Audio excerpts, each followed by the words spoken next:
Hello, this is Rajiv Vincent and I welcome you on behalf of PIT University. I welcome you to the course CSE 1.02 Problem Solving and Object Oriented Programming. Regarding my profile, I am working as an assistant professor in the School of Computing Science and Engineering and currently pursuing my research. I have 6 years of education experience and 2 years of industrial experience. And about this course, this is a laboratory course for problem solving and coding the skill development. So, coming to skill development, first we need to know what is skill and how does it differ from knowledge and information. For example, if you take painting, carpentry, welding, singing, dancing, swimming, etc., these are all the skills we have. So how do we gain that skill? So it is obtained through continuous practice. So what is the rubrics for the evaluation of this course? Is we understand and define the problem, we develop a logic to solve the problem, we develop an appropriate pseudocode or a flowchart, and we use coding styles. Also, we choose appropriate constructs or the data structure or the proper modularization of the code. And finally, we execute the code. So, the problem solving steps, we need to see how it is done. So, as we discussed earlier, so we need to define or understand the problem. We need to identify the input or the output of the problem. Then analyze the alternate ways to solve the problem, because there might be more than one solution to a particular problem. So we need to identify the alternate ways to solve the problem, and we need to draw a flowchart, and also we need to write a pseudocode and then convert the pseudocode into an executable code. It might be any language, like we are going to see here how to write a program in C and also C++. Then we have to fix the bugs if there are any, and then we have to do the testing, and if there are anything to be done, we repeat the process.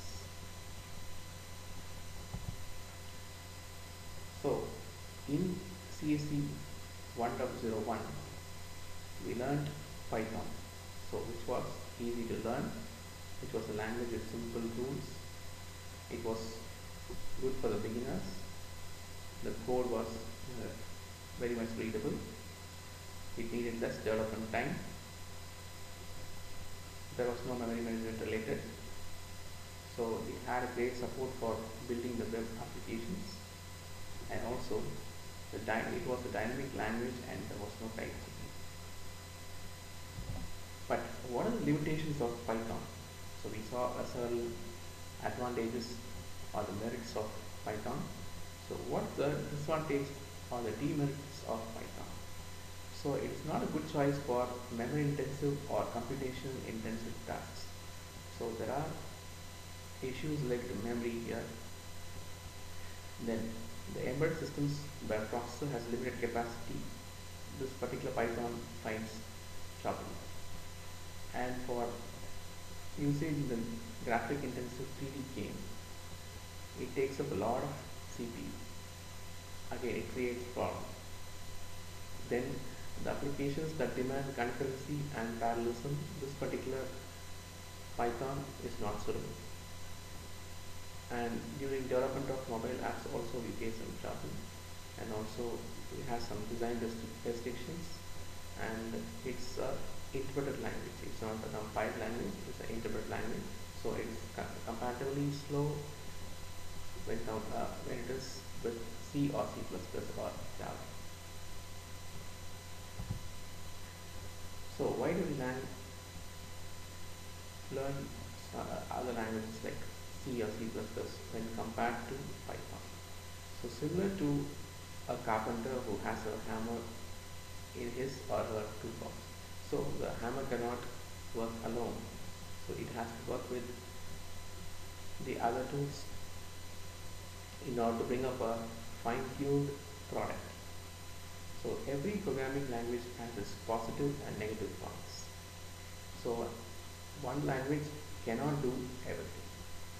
So that is why there are many languages. So some are fantastic for some things. So we are going to use C and C++ effectively in this course. So example is like C or C++ is typically the benchmark for speed and memory usage. And some languages provide strengths elsewhere. Like Python is very easy to pick up. So in the coding part of Python is very easy. But when you compare it with a C or a C++, it is much more effective when it comes to the speed and memory management.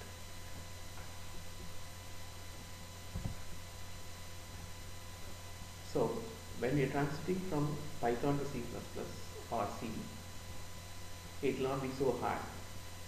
There are quite few syntax differences between the two languages, so that can be learned very easily. So as Dennis Ritchie says, the only way to learn a new programming language is by writing programs in it. So we are in turn going to write some programs to learn the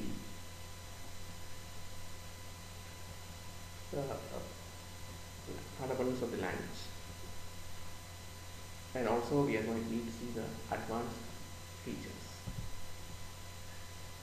When coming to the history of C, so it was born in the AT&T Bell Laboratory in US in the year 1972. Many of the C's principles and ideas were derived from the early language B. And Ken Thompson was the developer of B language, and C language was written by Dennis Ritchie. So to learn more about Dennis Ritchie, you can visit the link which is there in this current slide.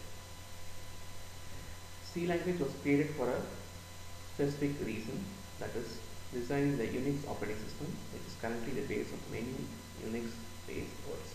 So if you see, more than 90% of the operating systems that is being used worldwide runs on Unix, and the base of Unix is formed by C language. So that is why we have chosen C here to solve the problem. And it quickly spread beyond the Bell Labs in the late 70s because of its strong features. So it was felt that C had some strong features when compared to the earlier languages. That's why it was used more in the industry and also in the other sectors. So when we talk about Dennis Ritchie, so he was born in the year 1941 on September 9th. He was also known for Altron, B, BCPL, C, Multics, and Unix. He also won a Turing Award in the year 1983. He developed the C language, which is widely used in developing operating system, compiler, and the embedded system development, assemblers, text editors, print spoolers, network drives, databases, etc. And its influence is seen in most modern programming languages. So whatever language it might be, most of the languages that is used in the modern era is based on C. And Dennis Ritchie left us on October 12, 2011. So coming to the features of C language, first of all, we can say it is portable. So C programs can run on any compiler with little or no modification. So that's the greatest advantage of C language. It also has low-level features, like C provides low-level features and is closely related to lower-level assembly languages. And it is also the language that supports modular programming.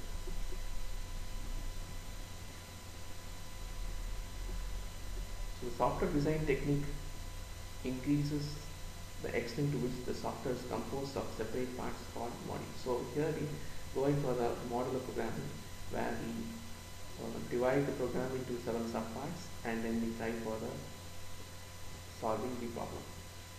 And it also has several successor languages like C++, C Sharp, Objective-C, Java, JavaScript, Perl, and Python.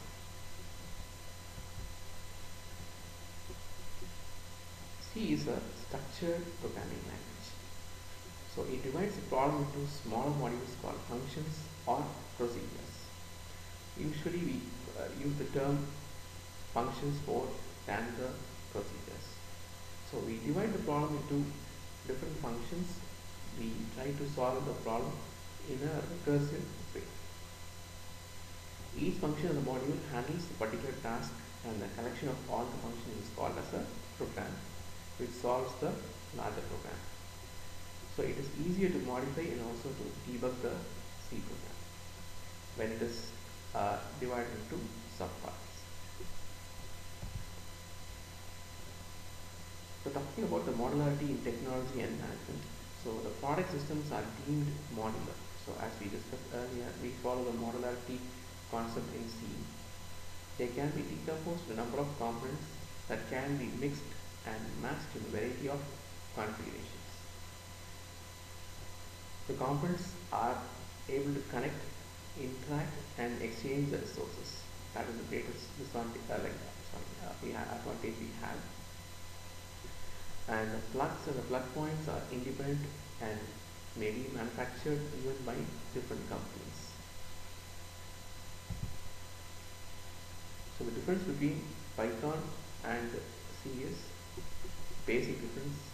C programs are compiled programs and Python programs are interpreted.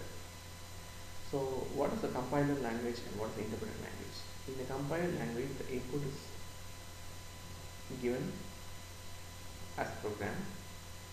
The entire program is taken as an input and the output is generated with object code. And the errors are displayed after the entire program is checked. When it comes to Python, it's an interpreted language. So it takes the instruction as input and gives an output. So it takes instruction by instruction, but that is not the generator file. Here the errors are displayed for every instruction interpreted, if any. So when it comes to the compiler language, the program is taken on the whole and the errors are displayed at the last. And we have rectified the errors and continue the execution. When it comes to interpreted language, so we need to do the execution of the interpretation line by line, and if there are errors we have to rectify and then we have to move on to the next line. So when it comes to the variable declaration in C, it's mandatory to do the variable declaration. So we say the variables type, whether it is an integer or a floating point or a character, and syntax is the type of variable like white space, name of variable, and semicolon. So you can see an example here. So you can say integer number which is terminated by a semicolon. So when it comes to C, we have some edge over Python. So there will be like no problem of differentiating between the white space and the tab in C, and the block of code in C need not be indented. That's the greatest advantage we have when compared to Python. No indentation is required. In C, curly braces are used for giving a block of code. So examples given here, that is enclosed within curly braces.